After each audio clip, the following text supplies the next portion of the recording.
All Creatures Great and Small Season 5 Episode 5. An opportunity? There are a handful of different things that you can expect to see moving into All Creatures Great and Small Season 5 Episode 5. Where should we start?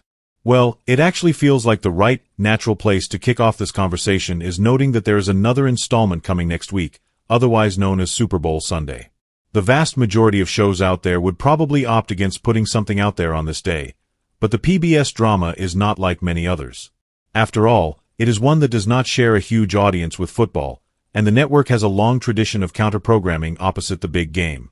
For example, this is something that we saw them do back with Downton Abbey to great success so many years ago. Below, you can see the full All Creatures Great and Small Season 5 Episode 5 synopsis with more on what lies ahead. Carmody gets an exciting opportunity, leaving Siegfried wondering whether he's holding back his protégé. Mrs. Hall must deal with an unlikely emergency in Darrowby. Siegfried and Carmody must pay attention to their romantic pursuits. This is an episode that is going to seemingly encompass almost everything that we have come to know and love about this show over the years. We tend to think that we're going to see a number of emotional stories, a few big moments regarding the animals, and of course a foundation laid for everything else that is coming. There are still more installments to come, and we certainly have no inkling that this is going to be the final season.